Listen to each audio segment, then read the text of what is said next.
Hello नमस्कार साथीहरु, तपाईहरुलाई स्वागत छ तपाईहरुको आफ्नो युट्युब च्यानल अनलाइन अर्निङ नेपालमा र साथमा छु म तपाईको होस्ट ललित।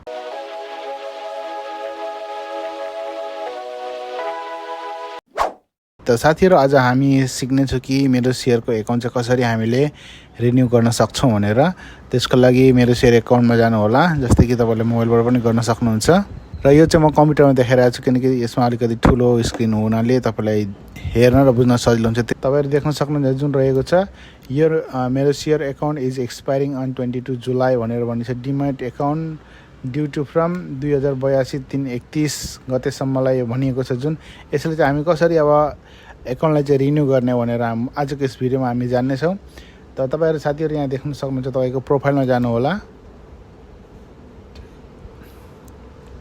प्रोफाइलमा गएपछि तपाईहरु देख्न सक्नुहुन्छ रिन्यू एकाउन्ट, यहाँ क्लिक गर्नु होला। अलि साथीहरु, मेरो शेयर एकाउन्टको चारवटा मेथडबाट चाहिँ तपाईले आफ्नो एकाउन्टलाई चाहिँ रिन्यू गर्न सक्नुहुन्छ है त, जुन कि सेवा, खल्ती, आइएमपी र आइपीएस बाट। त जुन चारवटा मेथड छ यसबाट मात्र तपाईले चाहिँ आफ्नो एकाउन्टलाई रिन्यू गर्न सक्नुहुन्छ। र म अहिले जाँदै छु ई सेवाबाट। र ई सेवाबाट सिलेक्ट गर्दाखेरि तपाईहरु देख्न सक्नुहुन्छ मेरो शेयर एन्ड डिम्याट, यानी कि तपाईको मेरो शेयर अथवा डिम्याट दुईटै एकैताल तपाईले रिन्यू गर्न चाहनुहुन्छ, अथवा मेरो शेयर मात्र रिन्यू गर्न चाहनुहुन्छ अथवा डिम्याट मात्र रिन्यू गर्न चाहनुहुन्छ।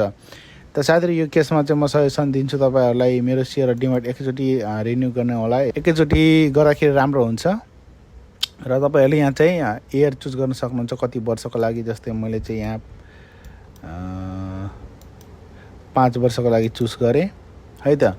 अनि तपाईहरु यहाँ अर्को सेक्सनमा पनि यहाँ नछुटाउनु होला साथीहरु। जुन यहाँ तपाईले 5 वर्ष चेन्ज गर्नु भयो हैन, अनि त्यसपछि यहाँ तल केही पनि चेन्ज गर्नु भएन भने तपाईको मेरो शेयर एकाउन्ट चाहिँ 5 वर्षको लागि रिन्यू हुन्छ। र डिम्याट एकाउन्ट भनेको तपाईलाई 1 वर्षको लागि मात्र यहाँ रिन्यू हुने गर्छ। त्यसकारणले साथीहरु यसमा अनि 5 वर्ष राखे मैले। तपाईहरु देख्न सक्नुहुन्छ तल पनि दिएको छ रिन्यू टाइप, रिन्यू इयर 5 वर्षको लागि गरे। र मेरो शेयरको 50 रुपैयाँ रहेको छ भने 1 वर्षको लागि डिम्याटको 100 रुपैयाँ। त साथीहरु यसरी टोटल गरेर 750 हाम्रो डिम्याट एकाउन्ट र मेरो शेयर एकाउन्ट रिन्यू गर्दाखेरि यसरी सजिलोसँग रिन्यू गर्न सक्नुहुन्छ। र यसमा प्रोसेसमा क्लिक गर्नु होला। र प्रोसेसमा क्लिक गरिसके तपाईहरुको यहाँ ई सेवामा जान्छ है त। सम्पूर्ण डिटेल यहाँ चेक गरिसकेपछि तपाईँ I am not a robot भन्नु, त्यसपछि लगइन क्लिक गर्नु। र तपाईहरु देख्न सक्नुहुन्छ यो एउटा भेरिफिकेसन कोड आउँछ तपाईको मोबाइलमा। त साथै तपाईहरु देख्न सक्नुहुन्छ यसरी तपाईले कोड राखिसकेपछि ई सेवाको हैन यसरी तपाईको पेमेन्ट हुन जान्छ। र तपाईहरु देख्न सक्नुहुन्छ यहाँ सम्पूर्ण डिटेल भनेको छ। लक्ष्मी क्यापिटल मेरो शेयरको एकाउन्ट यति नम्बरमा, अनि मेरो ई सेवाको डिटेल यहाँ पनि दिएको छ, जुन कि म यहाँ कन्टिन्यू गर्नु होला। यहाँ कन्टिन्यू गरेपछि तपाईले देख्न सक्नुहुन्छ यहाँ बैंक एकाउन्टबाट पनि गर्न सक्नुहुन्छ, अथवा तपाई यहाँ चाहिँ चुज गर्नु होला पे बाय ई सेवा भनेर यहाँ क्लिक गर्नु होला।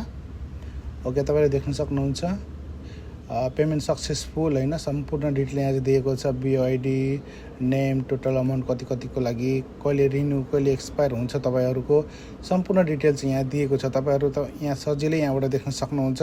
त साथीहरु यसरी तपाईहरुले सजिलैसँग आफ्नो मेरो शेयरको एकाउन्ट अथवा डिम्याटको एकाउन्टलाई चाहिँ रिन्यू गर्न सक्नुहुन्छ ई सेवा थ्रु। त साथीहरु भिडियो कस्तो लाग्यो? भिडियो राम्रो लाग्यो भने लाइक गरिदिनु होला। साथै तपाई यस च्यानलमा नयाँ हुनुहुन्छ भने तपाईहरुले मुनि रहेको सब्स्क्राइब बटनमा सब्स्क्राइब गरी बेल आइकनमा क्लिक गर्नु होला, ताकि यस च्यानल नयाँ भिडियो अपलोड हुने बित्तिकै तपाईहरु समक्ष तुरुन्त नोटिफिकेसन आउँछ, तपाईले त्यस भिडियोलाई मिस गर्नु होला। त साथीहरु आजलाई यति नै। हस्त, धन्यवाद, जय नेपाल।